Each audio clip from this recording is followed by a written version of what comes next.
Alif lam mim shad. Alif lam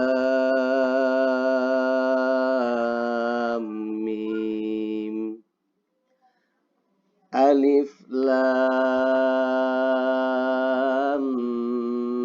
mim ra. Kaf ha ya ain shad.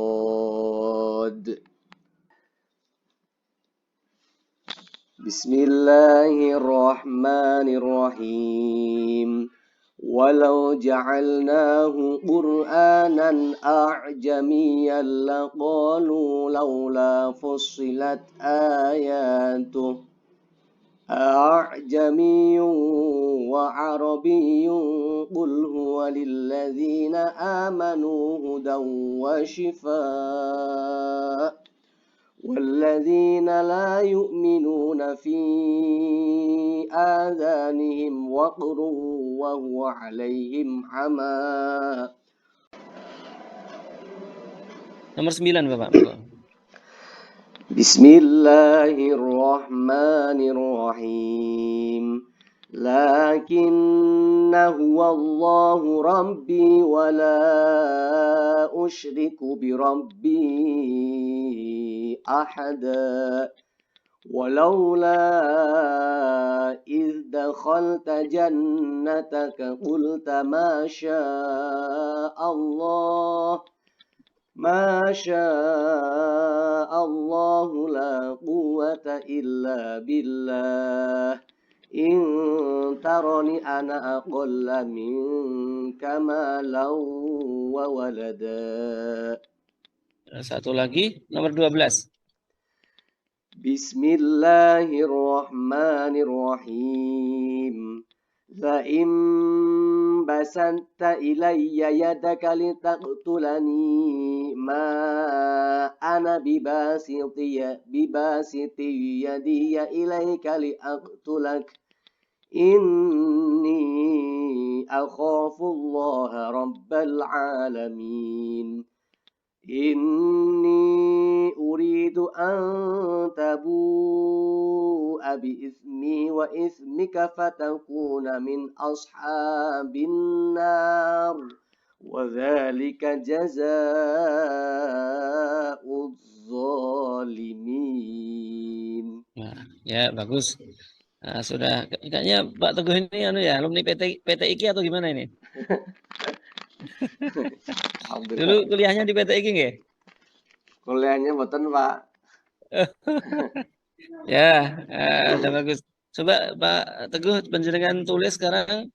Saya beri waktu 30 detik.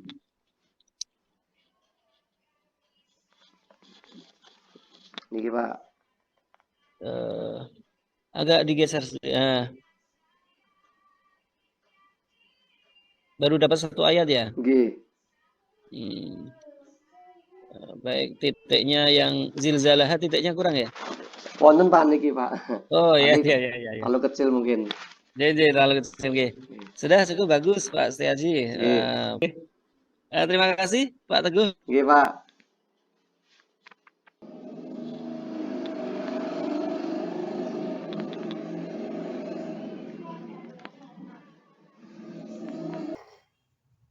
Bismillahirrahmanirrahim. Rencana pelaksanaan pembelajaran RPP Sekolah MTS Swasta Darun Najat mata pelajaran Al-Quran dan Hadis kelas 9 semester kelas 8 semester 1. Tema Kubaca Al-Quran dengan tepat. Subtema Hukum Mad Alif Lisukun. Kompetensi inti KI 1. Peserta didik diberi motivasi dan panduan untuk melihat, mengamati, membaca, dan menuliskan kembali. Mereka diberi tayangan dan bahan bacaan terkait materi hukum bacaan Mad Alif Lisukun.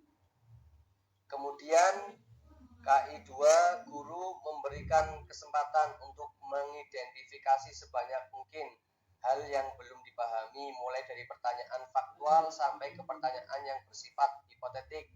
Pertanyaan ini harus tetap berkaitan dengan materi hukum mad-arid.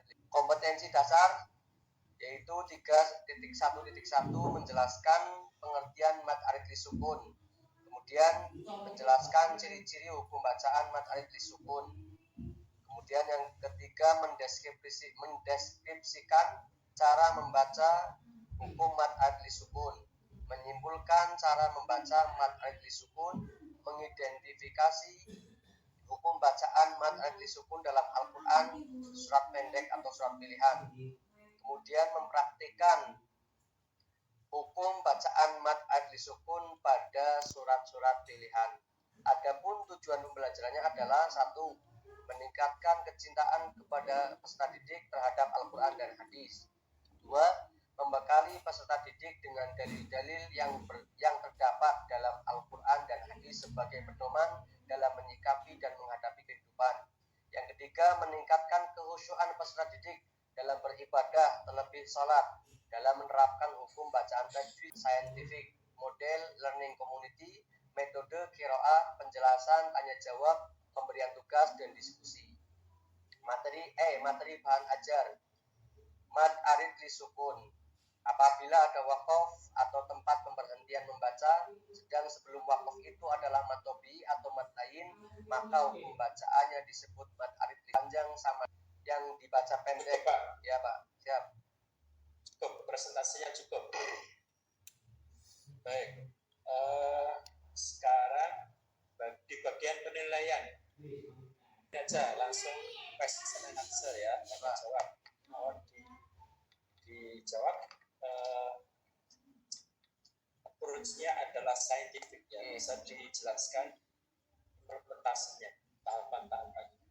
Adalah pendekatan yang dilaksanakan oleh guru agar senantiasa siswa di kelas itu diperuntukkan agar aktif dalam kelas, aktif bertanya, aktif berdiskusi, supaya pembelajaran tidak terkesan monoton atau tidak terkesan pasif, sehingga dipergunakan dengan scientific. Apanya Pak? Ada Pertama apa? Aktivitasnya. mengobservasi, Urutannya. mengobservasi.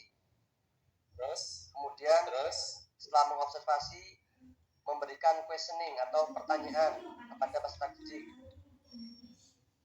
Oke, terus Kemudian setelah itu mengumpulkan informasi dan mencoba untuk memberi sebuah eksperimen kepada peserta didik.